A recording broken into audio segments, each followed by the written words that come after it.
It's a pleasure to have you all here today for this webinar, the latest in plant-based omega-3 ALA research and nutrition education approaches to meet generational needs.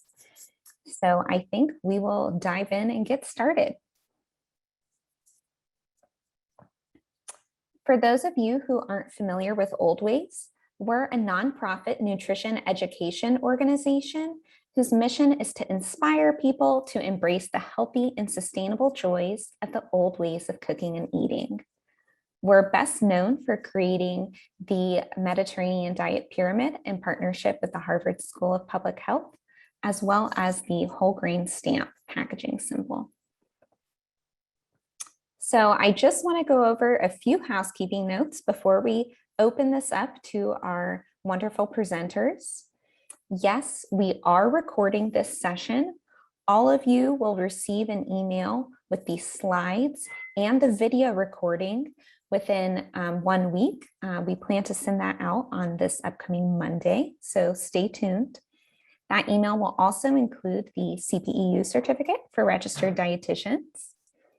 We will have time for a brief question and answer session at the end of this webinar. So if you think of any questions throughout the presentation, feel free to use the Q&A function on Zoom, or you can also type into the chat box. And I would love to give a huge thank you to the California Walnut Commission for sponsoring this session. We're so excited to bring it to you today. And stay tuned for our next webinar coming up next month. These are our performance indicators, and we'll also send these indicators to you in that follow-up email. Now I would like to introduce our speakers. Gretchen Van Ice is a global expert in omega-3 fatty acid nutrition. She serves as a technical expert to food and supplement companies and has coordinated more than 15 clinical research trials with omega-3s.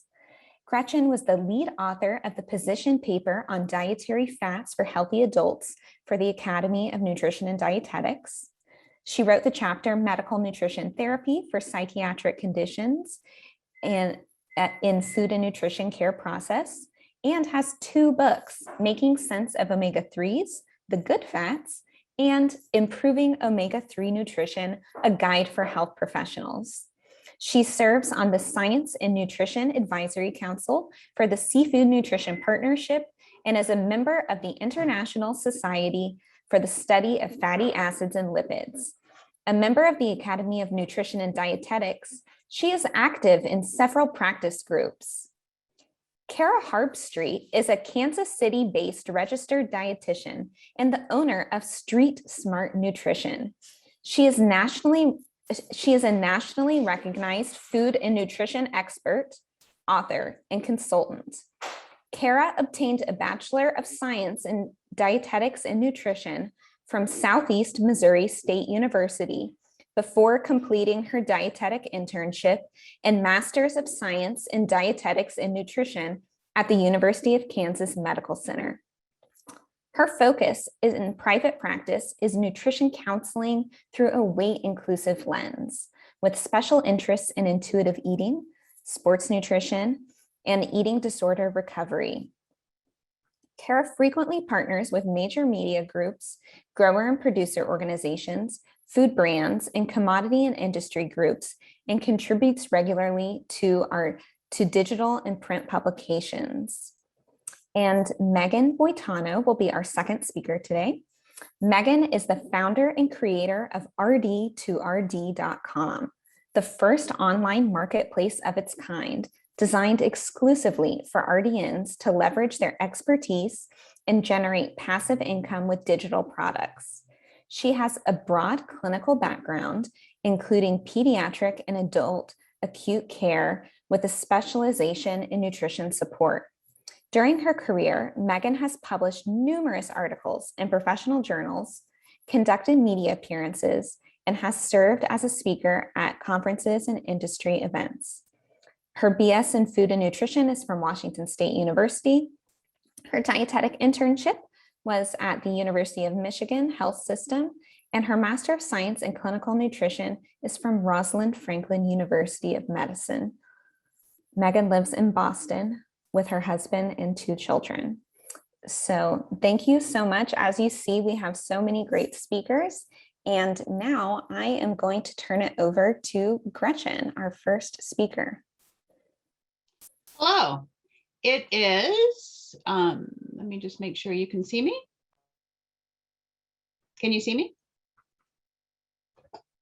Okay, the importance of omega-3, clarifying confusion and the latest research. You guys, I'm really happy to be here. Thank you for being here. And as it happens, today is Omega-3 Day, March 3rd. So it's a great day to be talking about Omega-3.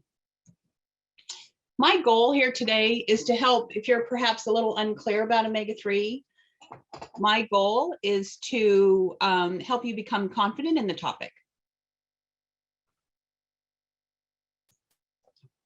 Right? Okay. I am, okay. Hello, let me just get this slide to move. Why is this not? There we go. Okay. Oops, not one too bad. Okay. You know, we know that health begins with our fork. Not a vitamin or a mineral. Omega-3 fatty acids are essential, not optional. They're essential fats in human nutrition. They're nutrients that we need. ALA omega-3 naturally occurs in select nuts and seeds, as well as a few other plant-based foods. EPA and DHA omega-3 occur in marine sources. As we all know, fats occur in many foods in both the plant and the animal kingdom, and fats are an important source of calories. And we know the quality of fat also really matters. So today is a refresh on the state of the science on ALA omega-3 found in foods of the earth. Okay, you guys, this is the only slide on chemistry we're going to have today, but we need to start here. What are omega-3 fats? There are fatty acids. Here is ALA, 18 carbons, 3 double bonds, EPA, 20 carbons, 5 double bonds, and DHA, which has 22 carbons in length and 6 double bonds. All these omega-3 fats contain the first double bond at the 3rd carbon from the omega end of the fatty acid chain. That's a mouthful. That's really difficult to, for most people to understand. But when Dr. Ralph Holman named omega-3 in 1963, you can see as a chemist how this made so much sense, because on the alpha end is where all the activity happens. The omega end is the end, and in all omega-3 fats have the first double bond at the 3rd carbon from the omega end. Note that ALA, alpha linolenic acid, is the parent omega-3. It, to this day, is the only formally recognized essential omega-3 fatty acid, is ALA. And we know that deficiency of ALA causes human disease. And so that's these are the 3 primary fatty acids. And over here, if we look at conversion, again, the metabolic path starts with alpha linolenic acid, 18 carbons, 3 double bonds, omega-3. And there's a series of enzymes, desaturase enzymes and elongase enzymes, that ALA can, in fact, some of it is converted to EPA. Very little is actually converted to DHA in humans. So ALA as an omega-3 fat has its own health benefits. It has its own metabolic fate in human nutrition, and some of it converts to EPA. Really very little converts to DHA. I consider ALA as its own omega-3 with health benefits, and it can give us some EPA. But the thing is about these enzymes is, and again, I'm being chemistry light today, but I could put right parallel here an omega-6 metabolic pathway. The parent omega-6 is linoleic acid, 18,2N6. It would parallel this. And for linoleic acid to be converted to arachidonic acid and so on in the omega-6 pathway, it uses these same enzymes, delta-6 desaturase, elongase, delta-5 desaturase. So when we have an abundance of omega-6, which we do, it competes with these enzymes for conversion. So while ALA has many benefits in the body, when we have more omega-6, it actually further impedes and impairs our ability to convert ALA to these longer chain omega-3s. Food sources. So we have foods of the earth provide ALA. Per serving, the best sources by far, the ALA per serving 1 ounce. Walnuts have 2.57 grams of ALA per 1 ounce. 1 ounce is about 1/4 cup. Ground flax seeds have almost 7 grams, and chia seeds have about 5 grams of ALA. Soybean oil has just under 1 gram. Now, the thing that I think is important to understand about flax seeds is that they need to be ground for humans to absorb the omega-3 and to get the oil in them. They need to be ground flax seeds. And 1 ounce serving is just shy of a 1/4 cup. That's a lot of ground seed. My concern is that flaxseed and chia seeds are really challenging for people to get, especially for the whole family over time, and because they need to be added to something else versus walnuts, which are just, cost effective and convenient, and there's no prep involved. Soybean oil is a big source of ALA in our diet, but let's keep in mind that the soybean oil in the United States is very highly refined. It's void of other nutrients, and it has a lot of omega-6. Depending on how the soybean has been processed, it can have anywhere to 8 to even 14 times the amount of omega-6, linoleic acid, the parent omega-6, to ALA. So soybean oil just delivers a bunch of omega-6. And of course, it's very refined. So, and we think about it where there's other nutrients that we're missing. There's a couple points here I want to make about this slide. One is, omega-3, the food sources in our diet are fairly limited. I find that really interesting because, just in terms of nutrition, but the food sources are fairly limited. The fatty acid, omega-3 is a fatty acid, is a very long chain omega-3 fat with a lot of double bonds. It's very vulnerable to heat and oxygen. It's a very unique fatty acid, but the uniqueness of these omega-3 fatty acids are what contribute to their unique functions in the human body and what they do in our cells, in our brain, in our, how they function. So they're unique fatty acids, but they also have a unique function. And there is no substitute for these. Like MCT oil, coconut oil, whatever the oil is of the year, is not like coconut and MCT specifically are not, they're not a substitute. Either is, saturated fat and other fats. So I just think it's really interesting that the sources of omega-3 are fairly limited in our diet, and yet they are essential nutrients because, we cannot produce them. That's one of the reasons why omega-3, that's why omega-3 and omega-6 are essential, is because we as humans cannot produce them, but we need them. So we have to get them from diet. And yet our diet sources are, we need to be very intentional, which is why I think it's so important for us as health professionals to know the sources so that we can help navigate our patients and consumers. The other point I want to make here is let's think about children for a minute. Where are children getting their omega-3? Across all age groups, the intake of omega-3 among young children is the lowest. And kids really need these omega-3 fats. They need them for their growing bodies, for their growing minds. They need and so I just want to just make that point, because most kids, and yes, EPA and DHA provide, we can get omega-3 EPA from oily fish and seafood. DHA comes from oily fish, seafood, and there is some in egg yolks. There's a little bit, about 25 milligrams in an egg yolk. I'm not talking fortified eggs, just regular eggs. There is some, but most kids are not eating fish, you guys, and kids are getting a lot of processed food. So a good solution to this is to get more omega-3. Intake recommendations. So you guys, for omega-3, there is no RDA. We don't have an RDA. All we have is an adequate intake level for ALA. And ALA, the adequate intake, is 1.1 grams a day for women, 1.6 grams a day for men, which is 0.5% of total energy, right? 0.5% total calorie. And again, no RDA for EPA and DHA either, but the recommended intake, just as a global intake recommendation, is about 250 milligrams a day. What's our actual intake? Among adults over the age of 20, we're getting on average, men of course consume more than women, but we're getting on average about 1.95 grams a day. And children are getting just under 1.5 grams a day. Realize a lot of that's coming from soybean oil. And so it would appear that, our adequate intake level, our intake is actually adequate according to our adequate intake level. And our actual intake of EPA and DHA is about 100 milligrams a day. But here's a couple of questions I want to pose about the adequate intake level. Is the adequate intake level actually adequate? I'm going to read you what this adequate intake level is based on from the Institute of Medicine Dietary Reference Intake Manual. The adequate intake for omega-3 is set based on the median intake of ALA in the USA, where a deficiency is basically non-existent in non-industrialized populations.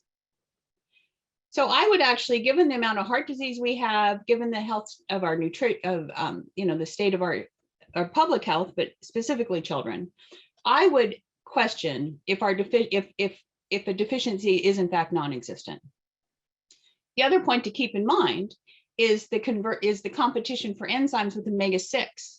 So when we have an omega-6 heavy diet, we're further impeding our ability for ALA to make any longer chain omega-3s. And yes, both omega-3 and omega-6 are essential fats. We need omega-6, but we get plenty.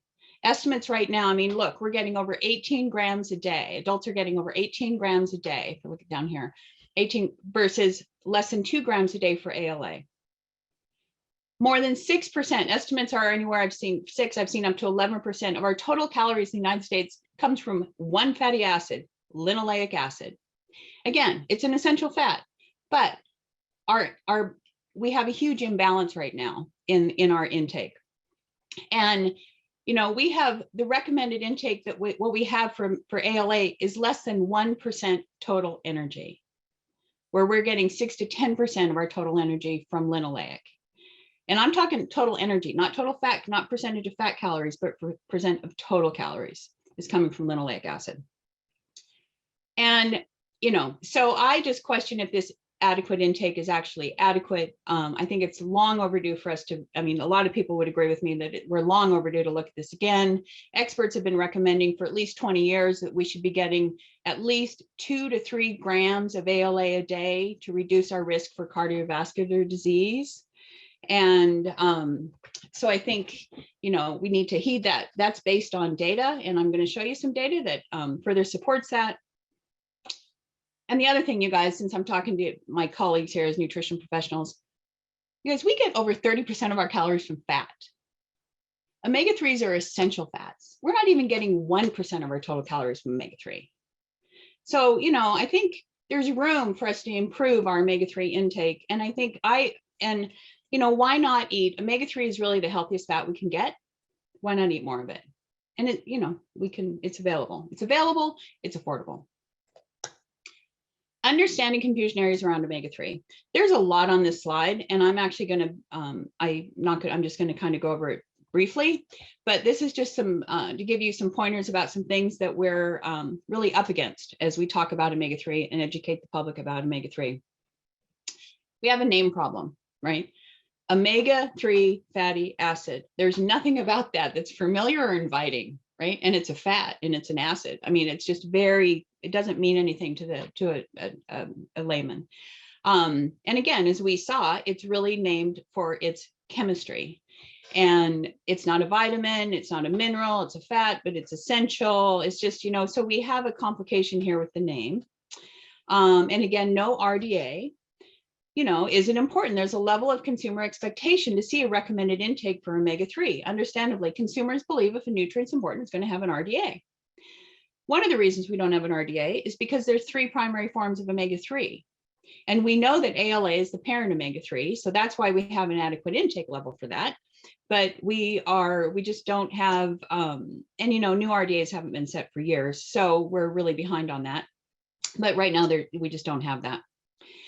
And again, plant versus marine, food sources, functional benefits. We talked about the food sources, functional benefits differ. ALA has a really important role in public health. It's really important for reducing risk for cardiovascular disease.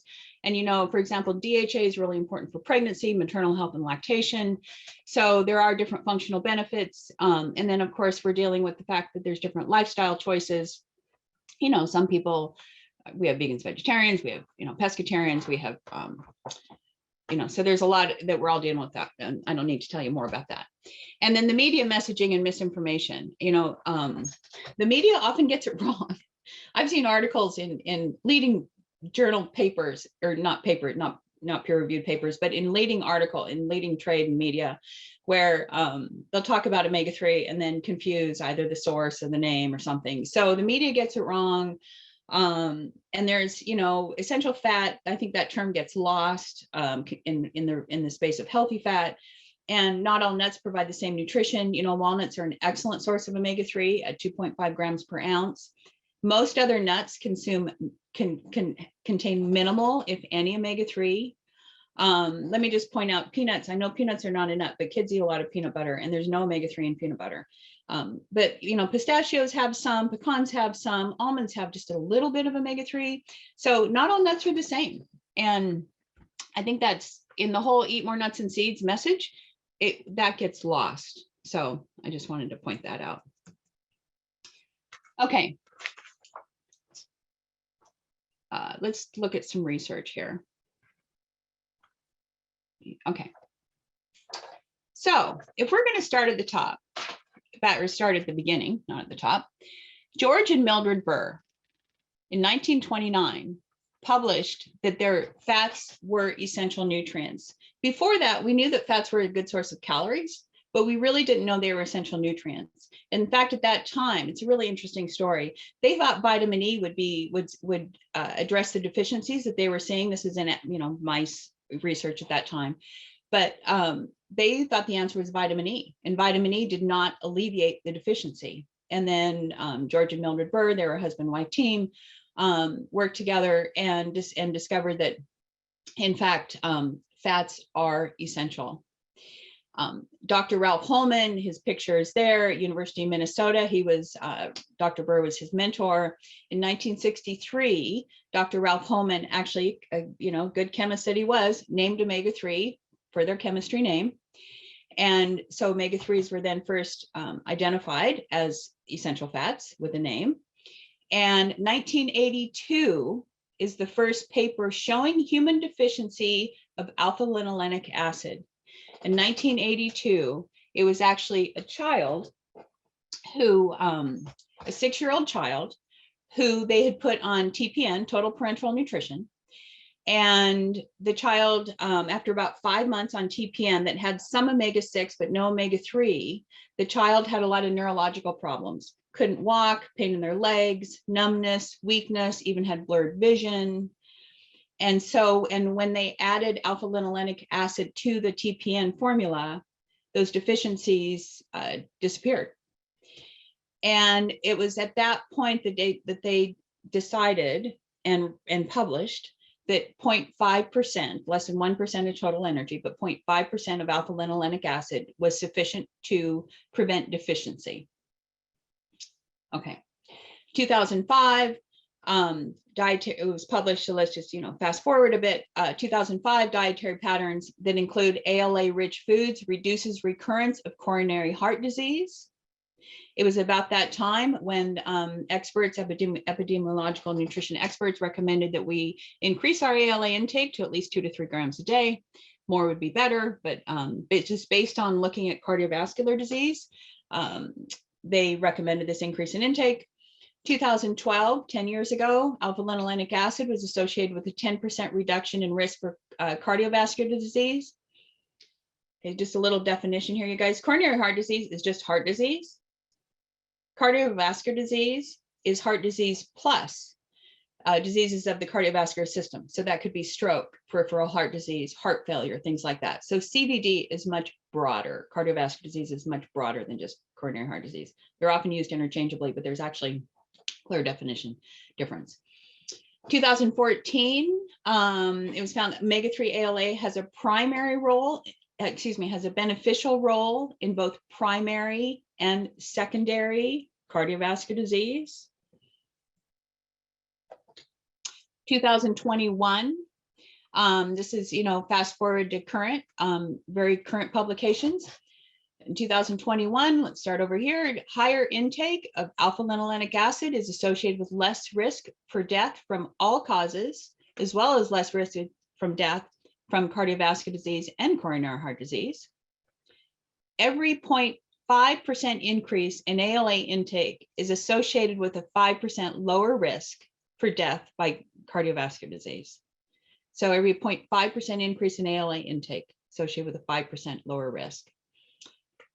Here, each 1 gram increase of ALA is associated with a 5% lower risk of death from heart disease. And ALA intake is associated with 7% reduction in risk for death by all cause and 10% reduction in risk by cardiovascular disease. Consuming ALA is associated with lower cardiovascular disease in people with a low intake of EPA and DHA omega-3. I found this study particularly interesting. They followed over 53,000 people, men and women, middle age between 50 and 65. They followed them for 13 years. And what they saw is that those who had a lower intake of EPA and DHA, which is less than 250 milligrams a day, which is almost all Americans, that consuming ALA lowered the incidence, the rate of cardiovascular disease in those folks over 13 years. I think that's very compelling. And then let's look at 2022 randomized placebo-controlled randomized trials show that ALA intake reduced total cholesterol, LDL cholesterol, triglycerides, and blood pressure. And this paper was just published a couple of weeks ago. Alpha-linolenic acid intake is associated with a 10% reduction in risk for cardiovascular disease and a 20% reduction in risk for death by coronary heart disease. So with all this, you know, let's just stop for a minute and think. There's a lot of power in statistical significance, right? We know that from our training. There's also a lot of power in strength of the science, the consistency of the findings. You know, for 40 years, it's been clearly shown that ALA omega-3 has good health benefits, and the data is just getting stronger and stronger. So, you know, I think we have an abundance of evidence here that ALA is good, is a very important nutrient for public health. It has a lot of health benefits, and is particularly important for reducing risk of cardiovascular disease. And remember, heart disease is still the leading cause of death in the United States. So I think the data really supports an intake of at least 2 to 3 grams a day. Because I think, you know, let's think about it as nutrition professionals. Is our goal to just prevent deficiency? Or is our goal to promote health and prevent, you know, reduce risk for disease? Okay. Looking forward. There's many reasons to consume ALA. And there's some, as we, why am I not? Oops. Okay. There's emerging evidence that suggests roles for ALA in immune health and inflammation. Oxylipins and hydroxylipins are made from omega-3 fatty acids. There's evidence of ALA in supporting brain health and function and vascular health and circulation. And you guys, I think this is a really important point. Just because we have more clinical evidence on EPA and DHA does not make ALA less valuable. ALA is the parent omega-3. It's the omega-3 that is available. It's of the earth. It has its own metabolic fate. It has its own functions in the body. And I'm not going into that today, but only one of the functions is for it to be a precursor for EPA. But just, we have a lot of, anyway, ALA, it's a very important omega-3 because humans cannot insert a double bond at the third carbon of the fatty acid chain. We cannot do it. These fats are essential, and we need omega-3 fats. I think if we look at this circle here, you know, look at our current state of public health, right? Heart disease, and I think, you know, the pandemic, we've seen that we have a high rate of malnutrition in the United States. And we still have, you know, cardiovascular disease is still the leading cause of death. So the state of public health, we can really make a difference by improving the quality of our fat intake, specifically our omega-3 intake. The data is consistent on science with ALA, you know, and there's no downside, right? There's only good side, and it's very consistent, and we're gaining more and more research. A lot of the research, there's randomized controlled trials with ALA, but a lot of it is food research, and which I actually, you know, that adds so that, more epidemiological and population data. So we're seeing the benefits of ALA along with the other nutrients those foods deliver. We also have to keep in mind the reality is our food supply. We eat a lot of refined oils in the United States, and we eat a lot of processed food. So we need to, as health professionals, we need to really be thinking about the impact that that has. And, keep in mind that the high omega-6 is actually further hinders our ability to make long chain from ALA. And ALA, of course, has its own benefits. Individual food preferences. You guys, as it said, I'm on the Seafood Nutrition Partnership. I'm an advocate for people to eat fish. It's part of the Mediterranean food pyramid. Fish has a lot of good nutrition in it, protein, et cetera, including omega-3, the oily fish. But there's some people, most Americans don't eat fish. And plus, we have even the Heart Association now is recommending a plant-based diet. There's a huge movement towards a plant-based diet. And so, I don't need to tell you all the different food preferences that people are adhering to these days, but that's a reality that I think we need to address. And then of course, the complement of whole food nutrients.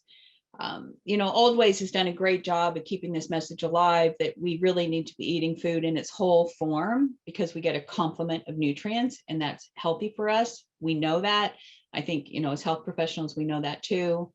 So this is kind of my, reality slide. This is what we're dealing with. We have good evidence on ALA. And of course, our scope of practice states that our best practice is to apply evidence-based knowledge.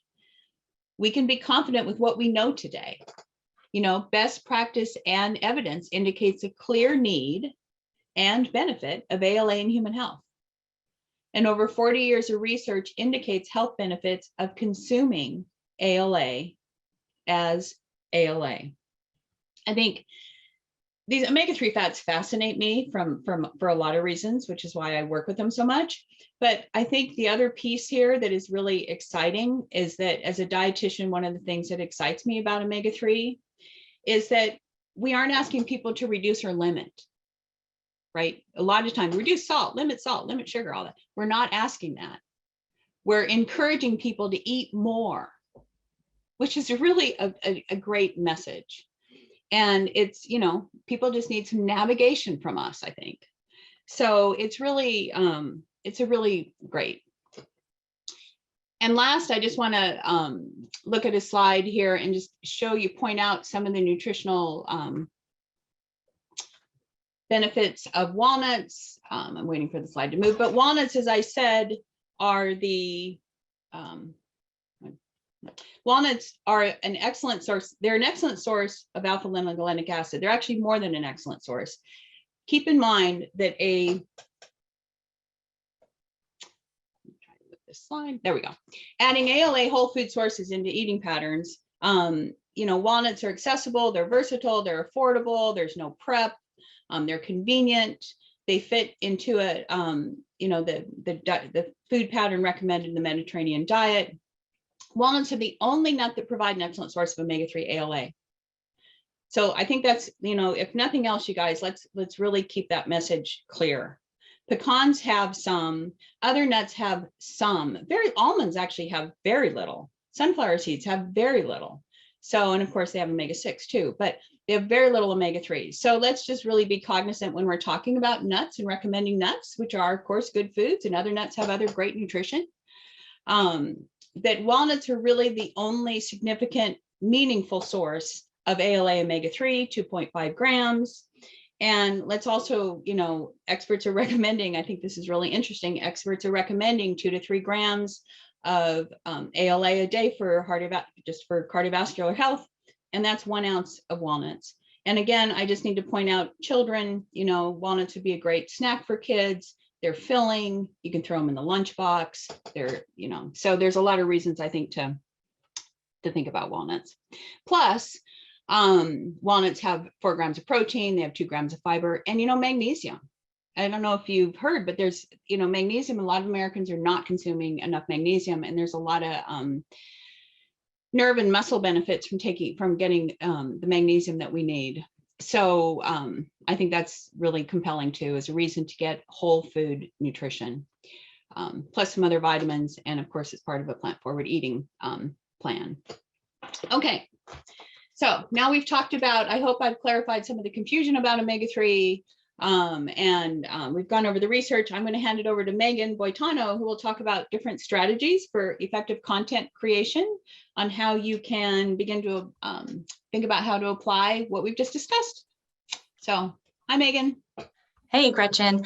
Welcome, everyone. Thank you so much for what was a very informative overview of the current research. And what I found most compelling was really how you highlighted the points of confusion that many consumers have. And I think your review of the literature gave us plenty of topics that we could feel inspired to create nutrition education content around. But the reality is that it can be a challenge to create high quality education resources. So today, I'm going to give you a simplified framework so that you're able to take that evidence-based messaging and create something with some confidence and clarity.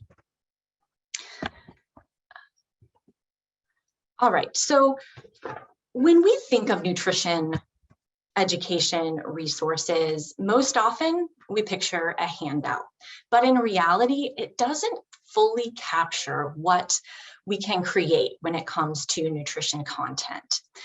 And we might put that information together in a tip sheet, a guide, a resource list, because many times different audiences and environments, we need to have a variety of tools. And the same topic needs to be presented in numerous ways. And now if we take the topic of omega-3 ALA, you can look at how you could present that information in each one of these content types. So this is where we're going to take a quick pause, and I'm going to have a poll here. Want you to participate here. I'm sorry, this slide jumped forward. But what nutrition education resources do you most often create? And if you're not currently a resource creator, I want you to jump into this poll as well.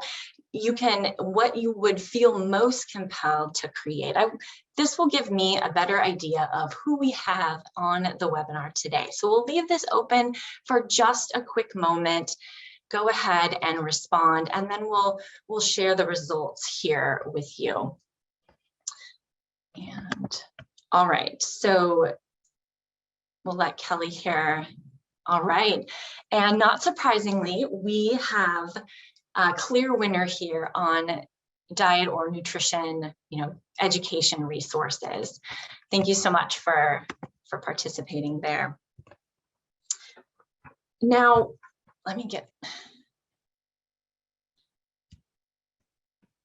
moving these slides here. So I want to switch gears here and talk about 4 key principles for content creation.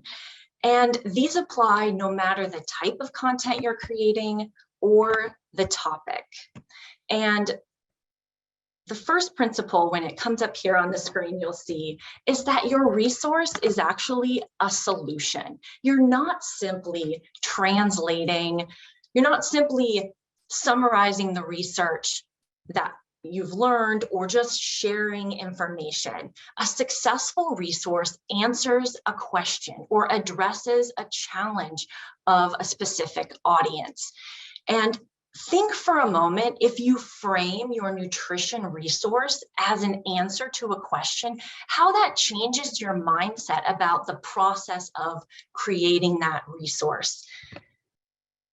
And then the second principle here, we often get caught up in the mindset that it's already been done, or the idea that we have to be completely novel or new when we create a nutrition resource. The reality is that most successful content, whether that's a TikTok video or a meal plan, is building upon content that already exists. It's improving something that's already out there. So when you're going to create content, what you want to be doing is identifying what's missing. What are the gaps that you see in your practice, you hear from other dietitians, your you see even on social media that you want to close those gaps with an improved piece of content. With the topic of omega-3 ALA, that's very easy to do given the amount of new research that's coming out. There's gaps that exist just if you look at the research that Gretchen showed from 2021 and 2022. And then encouraging you to narrow your audience. And having a narrow audience allows you a lot more clarity when you go to figure out what content to include, and allows you to make a bigger impact. Public health messaging is often very broad-based, but as dietitians, we're most often sitting down with individuals or groups with a similar health condition or goal, and having that focus of who exactly am I speaking to allows us to create a resource that makes an impact. And that's really that final principle for content creators, that our goal isn't to share information. We know our goal is to make an impact. And so when you sit down to create a piece of content, creating a solution statement, writing the outcome you want your resource to deliver. How do you want people to think, believe, feel, be able to do as a result of what you're creating? And that forces you to go back to that first principle of what question am I answering? And then you position that content as a solution. And we know as dietitians, we want to make an impact. And I think transitioning from just sharing information to how do we make an impact? So now let's refocus back on the topic of ALA through this really focused lens of content creation. And our role, we know, is to translate research. So how can I contrast that for you so you can see that in practice? While the mechanism of action of ALA is fascinating, and as a health professional, something we want to study and learn more about, the public would benefit more from explanations on how ALA helps with their health goals or impacts their disease process. That our goal might not be to create a really simplified mechanism of action. Instead, we want to translate that. We're the translator into messaging that helps them improve their health. Similarly, we might be very interested in the dietary guidelines, how they're developed, the quantity, the quality of that research. For the general public, we would want to translate that into how to identify an excellent source, breaking that out into what are the portion sizes that it would take to meet, to get an adequate intake. And again, Gretchen, whether or not that adequate intake is truly adequate, of course, it's a great topic for discussion. So finally, wrapping here with creating with purpose. And when you sit down to create a nutrition resource, which if you stay tuned here at the end of the webinar, you might want to participate in the contest for creation of a nutrition education resource. I want you to walk away from my section here feeling equipped and empowered to do that. And that starts with a content plan. Too often creators don't have that plan set out of what they want to create, and they get stuck in trying to cover too much, too broad, and it never gets done. So when you start with a content plan here, which is identifying the question you're going to answer, going out and saying, what are the gaps? Identifying the missing information, and then saying, what's that impact I want to make? And when you have that outcome statement rolled back up into how does it address the question, it's really easy to map out, okay, well, what do I need to include in this resource to meet this plan? And I hope that this content planning tool can help you to translate some of the amazing research that Gretchen shared with us today. So now I'm going to hand things over to Kara to talk about how to create compelling messaging. All right, thank you so much, Megan and Gretchen as well. I'm going to bring us home in the time we have remaining to talk about some best practices for creating that compelling nutrition education. And of course, we want the research to be at the focus, but as we've already heard, we can't leave it at just that. So we heard Gretchen encouraging us to have that courage to step into the space. I apologize, my slides have gone a little too far. Let me navigate back. But we've also heard from Megan about feeling empowered to do that in a way that is really engaging, delivers on that solution statement that you might have in mind as you're working with your audience. So as I'm trying to get back to this visual, what I'd really like you to take away is that we can share that digital space with the influencers of the world, the big bloggers, the tastemakers, the trend forecasters, those folks have a huge role in shaping public opinion. But we are uniquely positioned to share that space and really make an impact. We've got the ability to distill down some fairly complex research methodology to translate that into a usable format that encourages someone to go forward. So I may need a bit of help from the IT team. I may relinquish control back to just get us return to the correct slide. Thank you. And if we could go to the next one, these slides will be shared afterwards. So the main takeaway is to just envision yourself operating in that sweet spot where we have that overlap, where we can bring our expertise to the public. Now on this slide, I think this really is just illustrating another way to think of how we deliver that impact. So moving from the left of your screen to the right, I want to walk us through the shift that our audience might feel as we're communicating these messages from the research. Now, in years past, and I know for many of us, this probably mimicked the way that we were taught. It was very lecture-like, just the knowing of the information was enough. And in some applications, it might have been. But that type of presentation or teaching doesn't necessarily stick with us long-term.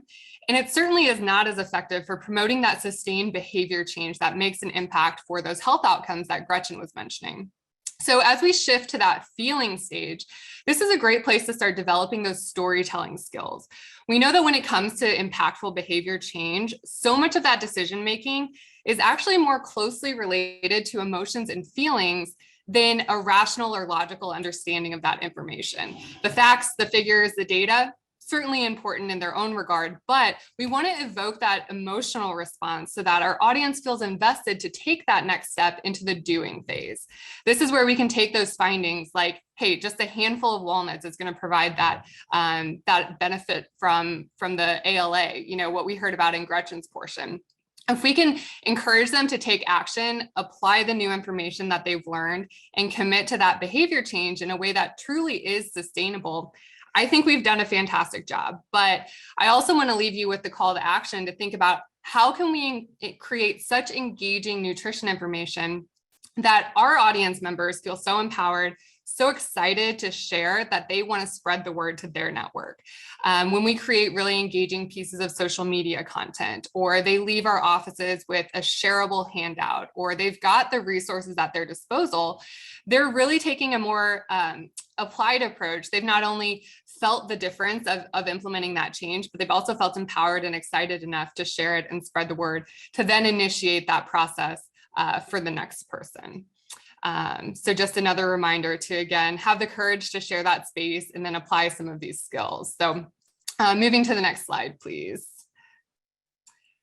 Here's where we'll share an example of that to kind of bring it all together. What Megan was sharing is maybe something more similar to what you would use in a one-on-one interaction in your office settings or clinical work. But we can't forget there's a huge audience out there on social media, and the space, as saturated as it is, can really have a nice little niche for us when we're sharing these messages. So a few best practices that you'll see here really are illustrated in this screen grab from Instagram.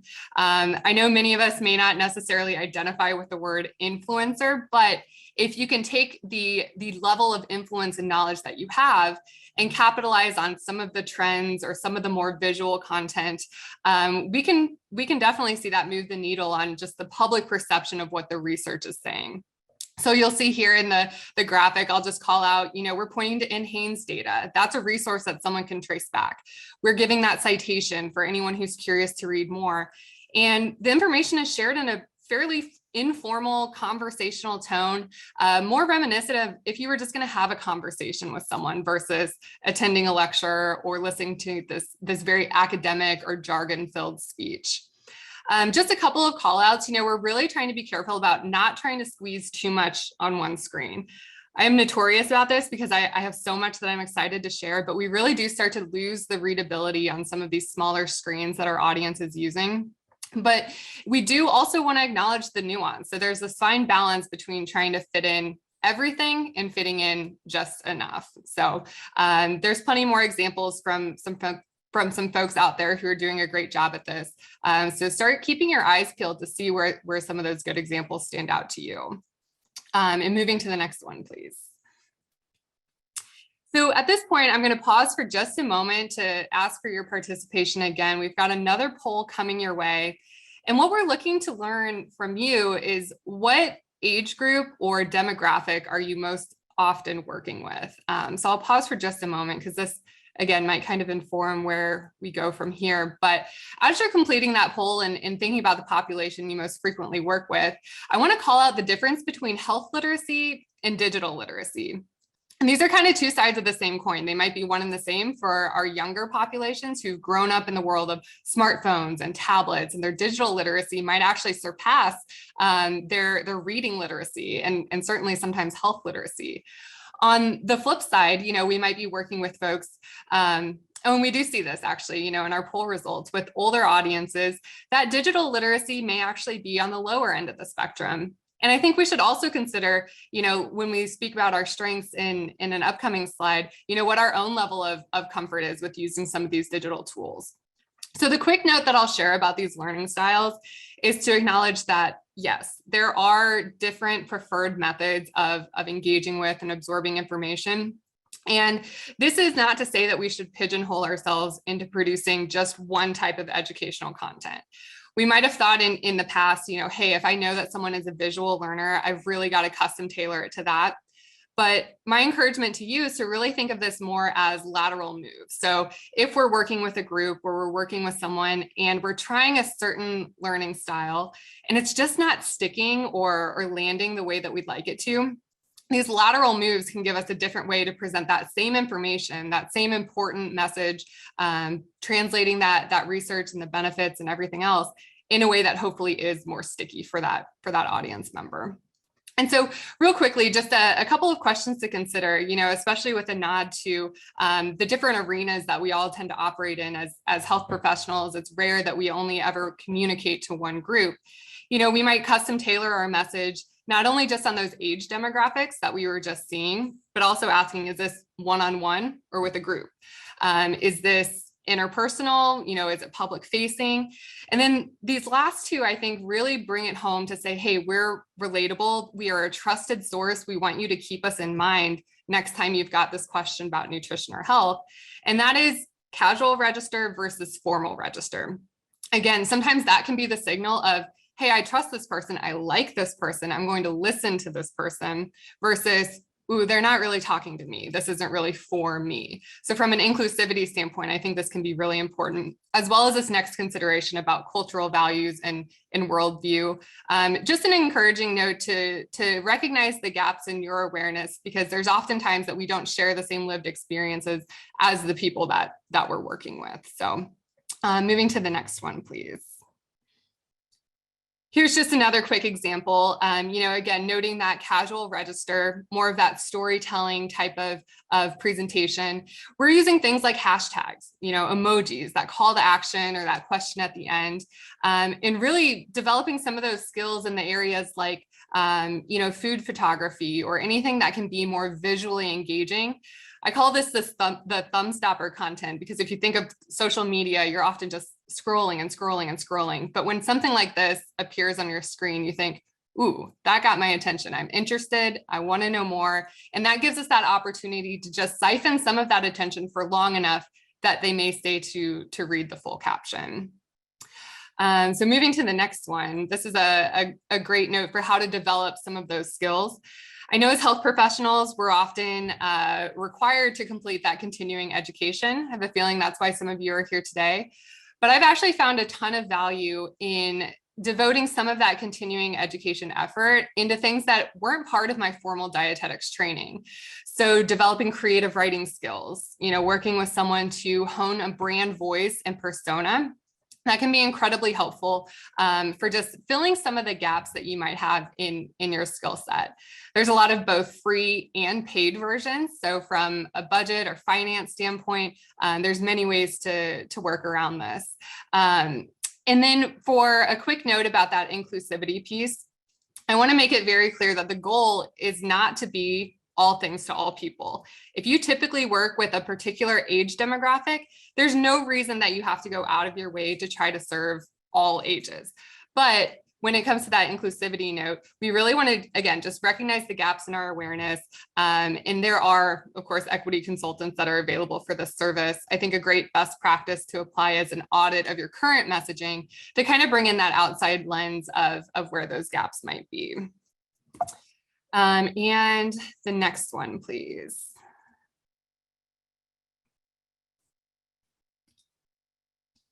I believe this might be my last piece. Just a quick note on citations and credit, because again, since we are sharing messages from the research, we really do want to give credit where credit is due.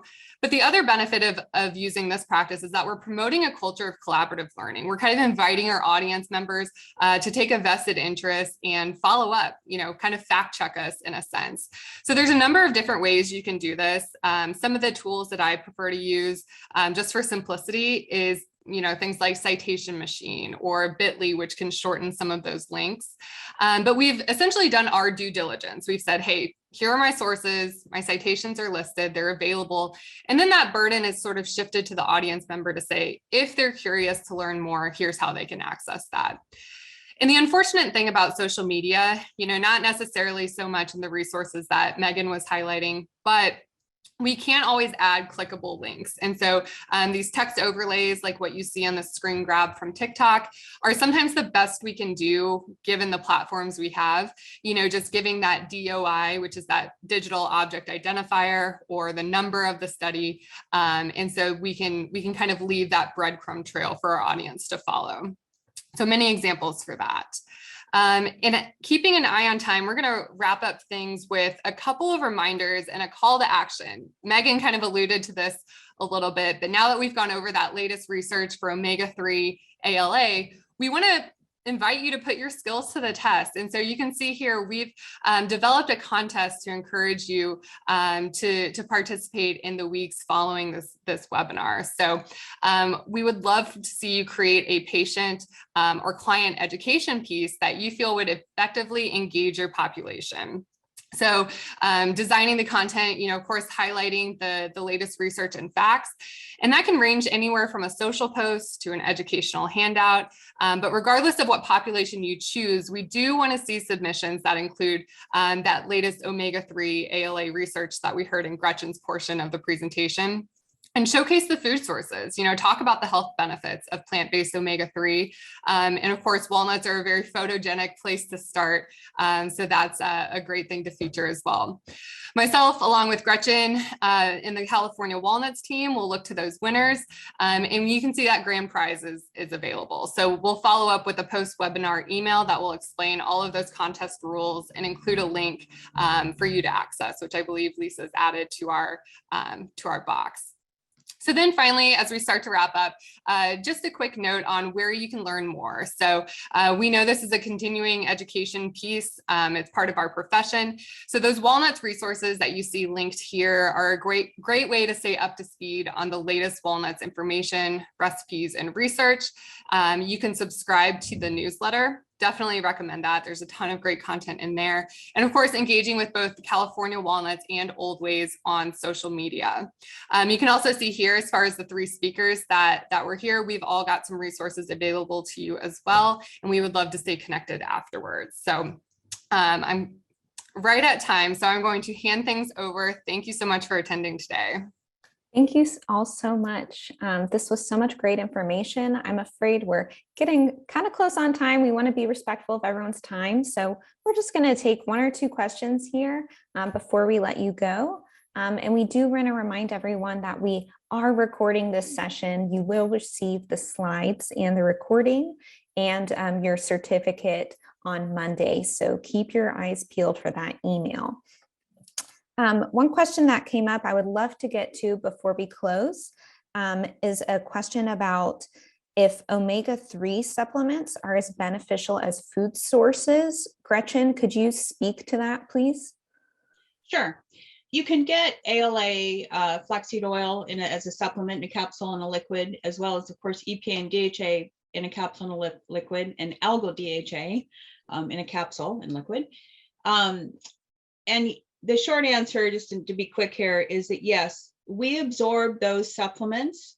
We absorb them better when taken with food. You know, fat helps absorb fat, so it's better taken with food. Of course, the downside of the supplements is you're not getting the complement of nutrients that would occur in the whole food, you know, whether it's protein or magnesium and fiber and all that. So, but we absorb them. We absorb fat pretty well. Thanks, Gretchen. And then one final question, hopefully we could pose to each of our 3 panelists here, is how do you get enough ALA throughout the day? And if you have any tips for people with children, that would be great too. So Kara, could we start with you?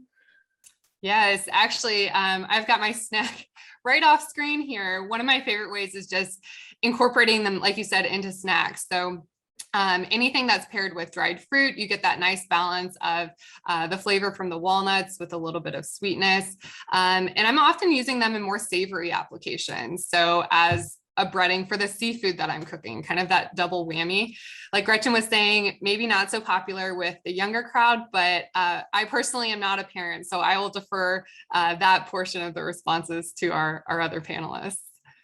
Thanks. Megan, would you care to answer next? Of course. I am a parent, but probably like many of you, my kids don't always eat what I want them to eat. But for me personally, I do a lot of nuts and seeds, of course, in yogurts and smoothies. I think Kara hit that, you know, in working on snacks and then working them into kind of family-friendly meals. I know many families like mine, very busy with soccer and different sports, and when that's the available snack when we're out on the road and there's no cupboards or refrigerators available, it's amazing we can eat a lot more of the foods I'd like them to eat. Thanks. Gretchen? I keep walnuts in the freezer. I put them on my salad. I actually add walnuts to soup. It adds a nice crunch when you toss them in right before you serve some soup. And to me, I usually tend to make bean-based soup, so it's a nice way to complement the protein. And what else? I keep flax seeds in the house. When I do a smoothie, I add flax, but it's just I don't do it frequently enough to rely on that as my source. And of course, you know, other nuts, pecans, pistachios, pumpkin seeds all have decent. I mean, no other nut or seed comes close other than flax and chia come close to walnuts, but pecans and pistachio and pumpkin are also a nice alternative in variety. And I think, you know, we all know from whole food, getting a variety is good. You know, put our aces in their places, know what your go-to is. Walnuts are my between meal snack too. And then of course I encourage everyone to eat some fish. Great. Well, thank you all for your time today. Again, stay tuned for that email on Monday. Thank you so much to the California Walnut Board for helping put this together. And we hope to see you next month at a future webinar. Goodbye, everyone.